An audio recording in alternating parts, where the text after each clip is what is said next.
ఓం శాంతి. పరమాత్ముడు మన తండ్రి అయితే బ్రహ్మగారిలోకి ప్రవేశించినప్పుడు ఈ మొట్టమొదటి జ్ఞానం అంతా చెప్పేశారు అన్నమాట. 18 అధ్యాయాల కింద సూక్ష్మ జ్ఞానం అంతా చెప్పారు. అయితే మనం తెలుసుకున్న తర్వాత బ్రహ్మబాబా గారు ఏంటంటే చాలా విషయం సూక్ష్మంగా పరిశీలించి ఏం చెప్పారంటే హిందీ నేర్చుకో అని అన్నారు. ఆయన ఏమన్నారు, హిందీ నేర్చుకుంటే తీవ్ర పురుషార్థంలో వెళ్తావు, హిందీ నేర్చుకో అన్నారు.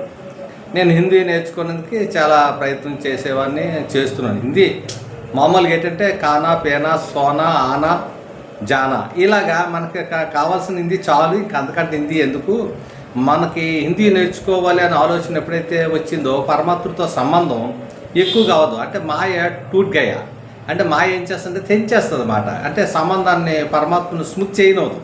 ఎందుకంటే హిందీ ఆ ప్లేస్లో ఉంటే వాళ్ళతో వీళ్ళతో ఎందరితో మాట్లాడుకొని ఉండిపోతాం కదా. ఎక్కువగా భాష రాదైతే ఎవరితోనే మనం మాట్లాడడం అంటే ఈ పురుషార్థంలో మనకి ఇది ఒక ప్లస్ అనమాట. అయితే మా వాళ్ళు చాలామంది అక్కడ ఉండేవారు. అరే బాయ్ ఆప్క హిందీ మాలూమ్ నహీ తో సత్యుమే కైసే ఆతే, సత్యుగమే సభికి హిందీ చాహియే అన్నారు. అప్పుడు అందరూ అనేటప్పుడు అవును కదా అని అనుకుండేవాడిని. అయితే అంటేనే మనకు టచింగ్లో పరమాత్మ ఇచ్చేసంటే జన్మ తరహా అనమాట. ఆటోమేటిక్గా ఎవరైనా సంస్కారాలు ఆత్మలోకి వెళ్తాయి. భాషలన్నీ ఏంటంటే మనం ఎక్కడైతే జన్మిస్తామో ఆటోమేటిక్గా జన్మానుసారంగా ఆ భాష వచ్చేస్తుంది. సత్యంలో ఏ భాష ఉంటుందో అందరికీ అదే భాష వస్తుంది. ఇంక ఇక్కడ నేర్చుకొని తీసుకెళ్లాల్సిన పని లేదు. సంస్కారాలు పరివర్తన చేసుకోవాలి. అంటే దివ్య గుణాలు ధారణ చేయాలి, ఎలా నడుచుకోవాలి, అలా చేయాలి. అయితే మాయ ఏం చేస్తుందంటే వీటి మీద అటాక్ చేస్తుంది. అంటే మాయ ఏంటంటే మనసును ఎరగొట్టడం చూస్తుంది.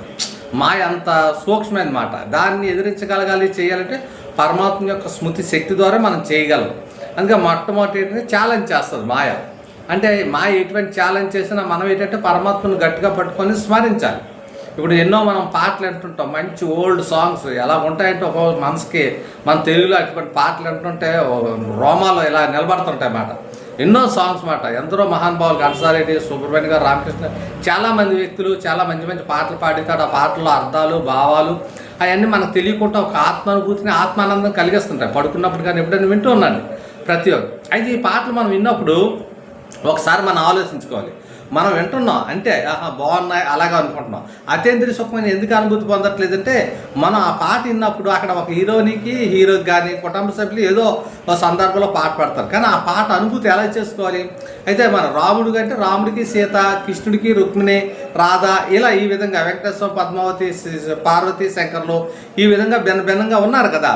వాళ్ళు ఉన్నారు. అలాగా ఆ అనుభూతి మనం ఏం చేయాలంటే ఆత్మ పరమాత్మతో సంబంధం పెట్టుకుంటూ ఈ పాటలు వింటే ఆ మధురత, ఆ తీపి, ఆ ఆనందం ఒక లెక్కల్లో ఉంటాయి. అహో సౌభాగ్యం.